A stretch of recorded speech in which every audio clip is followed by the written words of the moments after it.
Young reporters over there. Hey, Sean. My daddy calling me.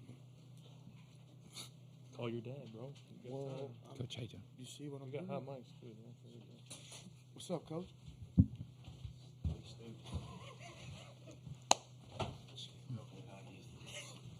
excited to hear what you guys say. Shut up, bro. Shut up. First question, why did you not punch run for play? Because I have 11 bags. Coach, thanks for joining us. We'll ask for an opening statement, then we'll ask questions to the student athletes, and we'll dismiss them before we come back to questions for Coach. If you could give us an opening statement about tonight's game. Yeah, I guess I've had time, but haven't taken time to think of what a good opening statement is. Obviously, both teams get a lot of credit for putting on a show for the fans. My understanding is the game prior to ours was like that too, and that's what this place is about, and it's why we get the crowds that we do here, and it's why this sport has grown into what it is. And there's a lot that could be dissected in the game, so we'll leave it up to your questions. Just the one thing that I haven't shared with the team, but I share with these guys is we hit BP early, and we had a lot of downtime in kind of a holding room or a makeshift locker room. And as we were getting ready to go out in the dugout, I was just kind of looking around the room and had a sense of comfort. Just because looking at the group of guys that we were about to go do battle with, felt pretty dang good about it. And I think we knew we were going to do battle with a very offensive team, as you saw. But you know, when you come here, it's Abbott a few years ago. He might have been the quickest to the big leagues out of that group. I don't know. It's hard to argue who the best pitcher is. And then the argument's a little easier with last year. It was Skeens. And then we finally figure out who we're facing today. And you look at the video and you look at the numbers.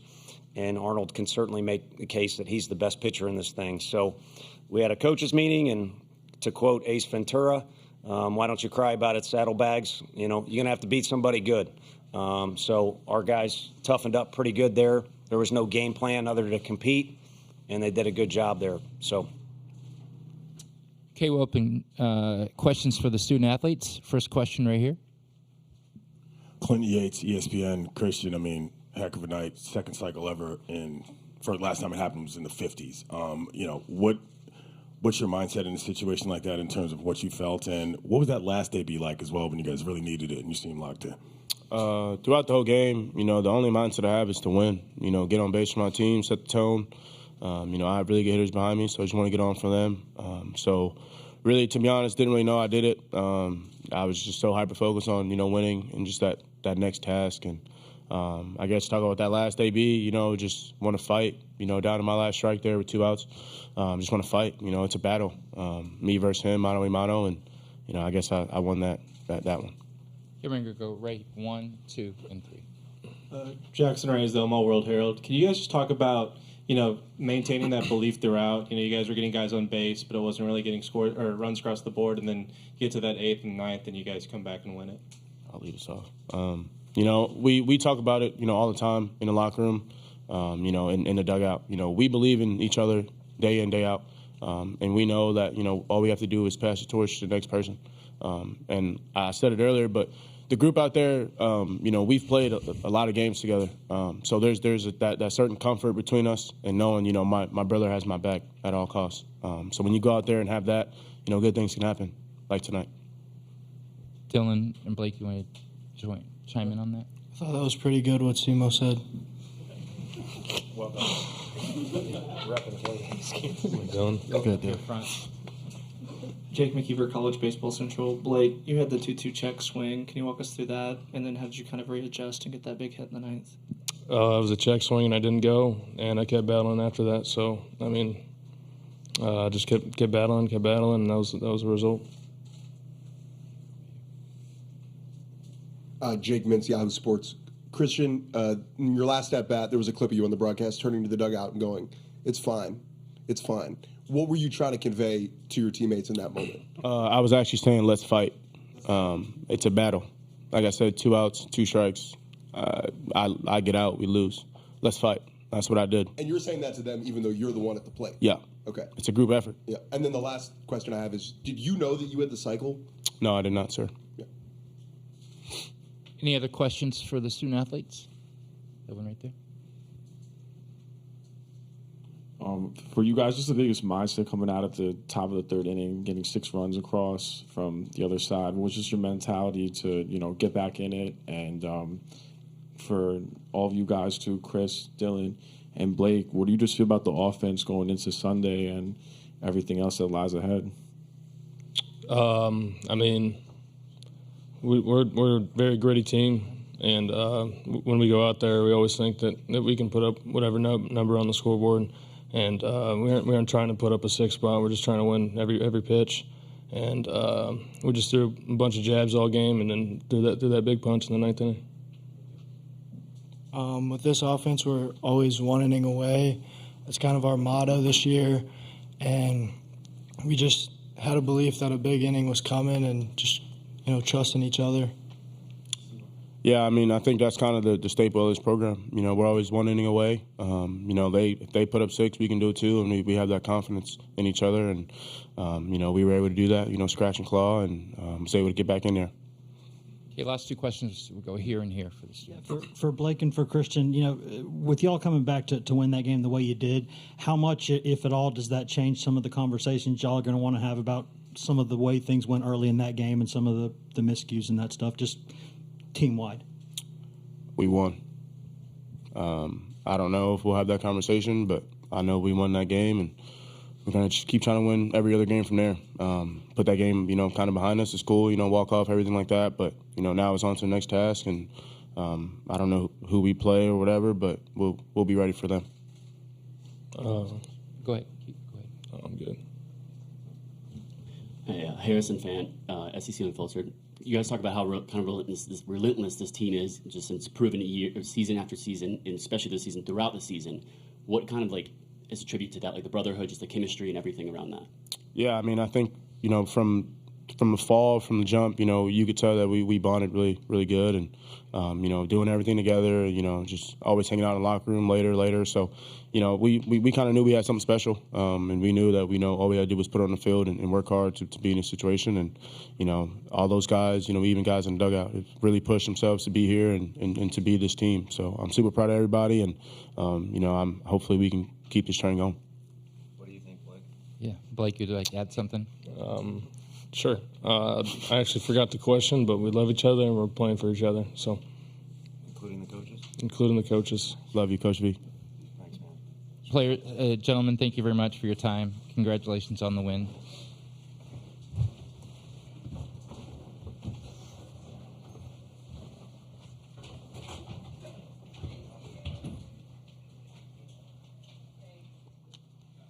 Okay, we're going to open questions for Coach right here. We'll start here right in front. Tony, Cannon seems like he's been really productive as a pinch hitter for you all year. Just what has made him so good in those moments, and kind of what did you see from him in that at-bat in the 9th? Yeah, I think it's a little bit of a backwards answer, but I think it's what he's capable of. With the nature of his position and also what we think his strengths are, it's kind of a catch-22. It's, we've got an opportunity to put you in the game, but hold on, we want to put you in the game when the fire is burning hot. So that could be really frustrating for a young guy, even more frustrating for a guy that kind of envisions a Pete Rose, George Brett style of attacking the game, which he truly does.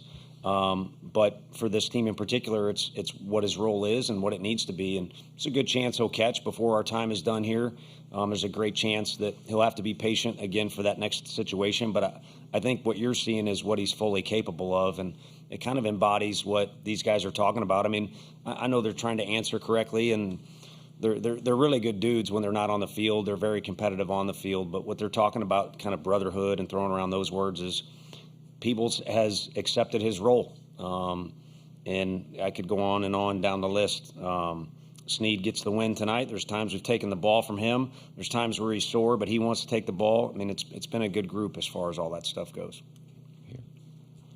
Lineup turned over, you have a runner on, and Christian and Blake are coming up in a 2-run game. What is that confidence level like for you? And as those counts go to full, is there a tension, or does the confidence outweigh that for you? See, I thought Simo was telling me to calm down. KT told me to calm down about 4 times. Had a bunch of dirt in my hands at one point. So I think I was the least composed out of that group. But I assure you that I was confident. We just talked about getting on base, and yeah, it's nice to turn over the lineup. And Christian Moore was a man on a mission tonight, so you'd like to see him get up to the plate. But honestly, in that situation, what the conversation is let's just make sure we get one base runner, and then I feel like our lineup is capable. I mean, tonight I don't think Cal had much to show for it, and then one of those regional or super regionals games, Cal almost kind of took over, and then we could go, each guy through the lineup and talk, similar fashion. We're gonna go 1, 2, 3. And back here. Colin Wilson with the Action Network. Tony, when you came out of the dugout in the top of the ninth, none of us knew why you did. Can you explain what happened? How'd you come out of the dugout? Just the balk call. Again, a lack of composure, but it kind of had some history to it. That was something that we saw earlier in the game. And to be honest with you, if you go back and watch the video, we've got other guys, in my opinion, that were guilty of it on our side too. And then, my feeling was it was arbitrarily called, out of the blue. And I haven't talked to those guys. Typically, the umpires will, give an infielder, hey, tell that guy he needs to stop. So maybe that was the case. Maybe they warned him, and he still didn't come completely set. But we felt like we were in a situation, especially with a runner at third, where that didn't take place. And, I guess just kind of a competitive situation. I mean, again, coming into the game with Arnold, you watch the video, you want 90 feet any way you can possibly get it. So just kind of a build up to that situation. But, it's what he did, and there was kind of calls that went back and forth for both teams. Jackson Reyes, the Omaha World Herald. So Chris leaves the game early in the first inning. Can you just talk about what you saw from your bullpen, and outside of that third inning, just their ability to be resilient on the mound? Yeah, that bothers me that he came out of the game that quick. It would have been interesting to see how things would have taken place if the first play was tricky. It's a different field. It's a gorgeous field, but it's a different field, and I don't know that I managed our practice time as well as I needed to yesterday. I mean, you don't get much time to get used to it, and they cut it. So it's not like our guys weren't focused. I promise you we coach, but it looked like we were disorientated in some of those situations. And Stom was throwing the ball very well. And as soon as I took one step out of the dugout, I'd have to look at the video. I forget what he said, some sort of phrase. I don't even think there was a cuss word in there, but he was as frustrated as I was that we had to take him out. But then each guy after that just kind of did what they had to do. I mean, those are more walks than you're typically going to see out of a Coach Anderson pitching staff. They're very dangerous in the lineup. There's some plays that we could have made behind them. All in all, it was a hot mess. But it's not going to be pretty. It doesn't have to be pretty this time of year. You just got to keep fighting. All the way in the back. Tony, you've talked about your first two teams that came to Omaha, and maybe those first two games not playing like themselves. Did you see that early on from No. this bunch, and what allowed this bunch to maybe overcome some early mistakes and pull out this type of win? No, I felt like pregame, we tried not to rush anything, probably the better way to do it. I've been guilty of doing that in the past. Like I said, we had some bonus time. And then you could sense the air about them was pretty good. They were eager to go. Again, Stom was throwing the ball well. Our first inning against Arnold, I got to be honest, I didn't envision it that way. The one thing I did envision, to be 1,000% honest with you, too, we've had a fair amount of success this year. We hadn't had a walk-off win. And that for whatever reason, that was in my head. Maybe because of the game beforehand. And those things are interesting because, once you do something, it kind of seems to occur again or come in bunches. But, no, I just think, a couple tricky plays, and our guys weren't handling, some of the circumstances that were present on the field. But what I said in the mid-game interview was, and I don't mean because we're in Omaha or because the stakes are high. It was just the actual circumstances that were present on the field needed to be handled better by our guys. But sometimes when you compete, you can cover up mistakes. And I think that's, what the definition of that is tonight. It was certainly a great example. Okay, we got the last two questions right here. Clinton Yates, ESPN. Coach, monster night for Simo. Can you tell me a little bit more generally, though, about what you've seen from him as a player from a development standpoint since he's been around in Knoxville? Wants to win as bad as anyone I've ever been around. And, the umpires, we talked about that there. Grady, the home plate umpire, was really good to me because he kind of let me come out and speak my mind and just, kind of talk about some things. And then he let me know what was going on the field. And the one guy we were talking about back and forth was Simo. And I was just, pleading a particular case. That guy wants to win as bad as anybody on the field. I don't know how you define that, but that's what makes his motor go. And he's not going so good when he's not in that mode and he's worried about other things. And to answer your question, his development has come to where he's matured a lot on and off the field to where he gets into that spot more often and doesn't let a bump in the road set him off or a poor game set him off in another direction. And it's been nice to see that development. Blake Burke and he are two guys that have been a part of two different ends that Chris Burke was talking about before the game. Such a fun story. Two different sides of the country, two totally different ways to do it. But they've both matured in so many different ways, and they're pros. And they're ready to be pros. I just hope it's not for a while. Last question for Coach. Jake Mintz, Yahoo Sports. Yeah. Just curious about Simo. Like, what we saw tonight was incredibly special, and in some ways, the culmination of a lot of time and work that's gone on with his development. For you, what was the moment that you realized he was special? Like, when you look back to recruiting the kid, is there a moment that stands out in your mind of, like, I knew that kid was going to be different? Our staff did a good job recruiting him. I played a very small part. As a matter of fact, I went to one game in the middle of nowhere in Georgia, and he didn't say hi to me. I don't know if he knew it was me or not, so I teased him about that all the time. He was pitching in that game. He was a pitcher, athletic kid, infielder that we recruited. And then I mentioned earlier to the ESPN folks, we didn't think he was coming to school. He had to turn down really good money in order to come. I was going to save this for later, but I think he's kind of battling a little bit of the reputation that people throw around right now from others that we dealt with 3 years ago. We had some concepts there that not a guy that says no to good money and come and wants to play team ball and things like that. And we knew right away once he was on campus we were wrong. But we also had to do some things to, again, like any freshman, needed to mature. And he's gotten to that point right now. So it's fun to watch. Have you ever seen a home run like the one he hit today? From anybody? To be honest with you, a couple similar at our park, but I would say the more unique thing was the reaction from some of the guys in the dugout.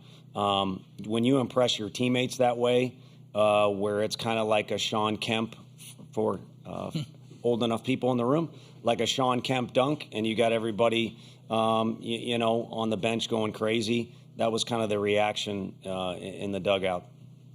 Coach, congratulations on the victory, and thank you for your time. Thank you all. My favorite player of all time, number 40, baby. Sean Kemp.